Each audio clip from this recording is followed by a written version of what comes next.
Saudara-saudari. Selamat pagi semuanya. Mari kita belajar kebenaran bersama. Pagi ini yang kita pelajari adalah Wahyu pasal 13 dimulai ya. Wahyu pasal 13 ini menceritakan tentang dua binatang. Salah satunya adalah binatang berkaki dua. Salah satunya adalah binatang berkepala 7 dan bertanduk 10. Mari kita lihat dulu apa itu binatang berkepala 7 dan bertanduk 10.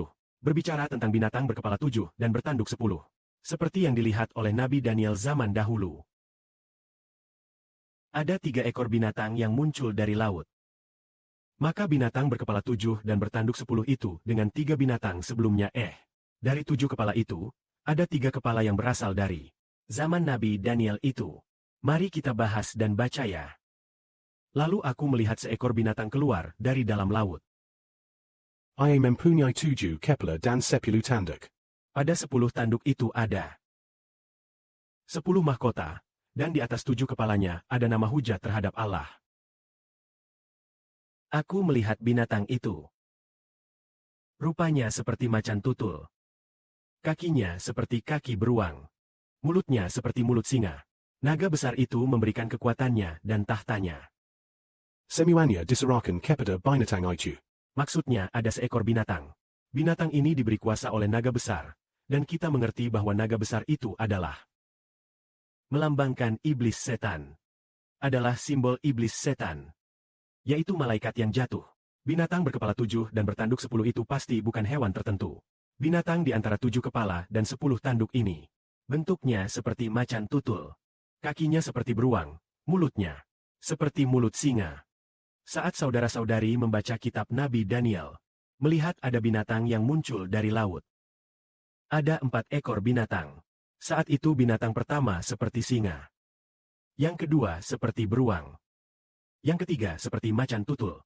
Yang keempat bejiji besai dan bertering tembaga. Maka di sini kebetulan binatang ini bentuknya seperti macan tutul. Kakinya seperti beruang, mulutnya seperti singa.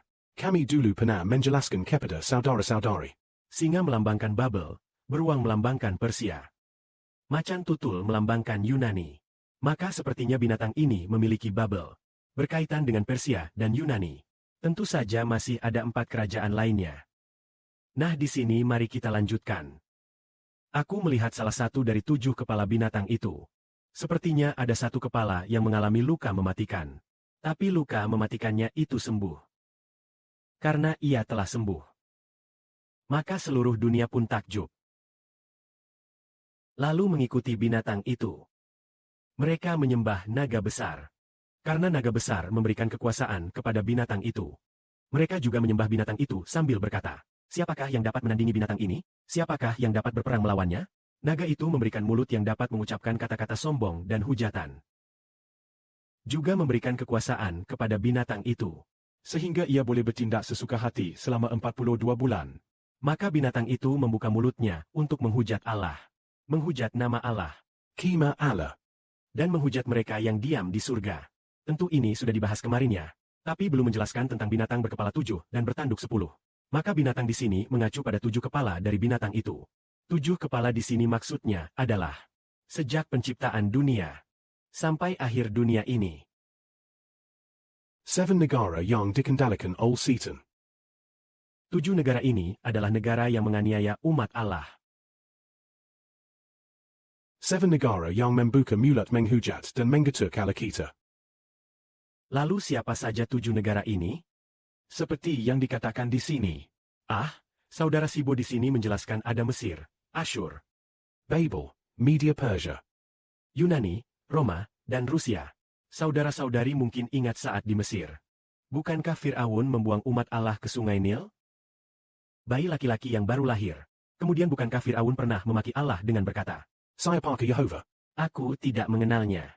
Sengaja memusuhi Bapa Surgawi Yehova. Kepala yang pertama itu adalah Mesir. 7 kepala itu melambangkan 7 negara.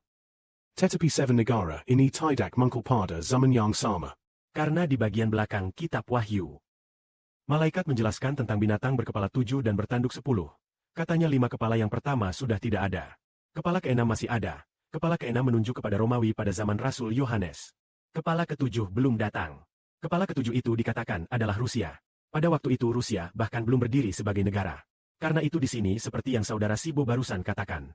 Mesir dan Asyur. Babylon, Media Persia. Yunani, Romawi dan Rusia. Sekarang ini Mesir dan Asyur. Babylon, Media A Persia. Yunani, Romawi, keenam negara yang sebelumnya ini sudah tidak ada. Meskipun Romawi masih ada satu tempat yang paling kecil. Tetapi sudah tidak lagi membentuk kekuatan untuk menyerang umat Allah. Sekarang yang terakhir adalah Rusia. Pada zaman kita ini, kita hidup di zaman ketika Rusia akan menyerang umat Allah. Seperti dikatakan di sini, ia mendapat luka yang mematikan. Salah satu kepalanya mendapat luka yang mematikan. Ini maksudnya, pada zaman kita ini. Rusia akan terpecah. Jadi arti luka yang mematikan itu. Artinya Rusia yang terpecah dan mendapat luka yang mematikan itu. Di masa depan akan sangat menganiaya umat Allah. Kiranya kemuliaan dikembalikan kepada Bapa dan Tuhan. Amin.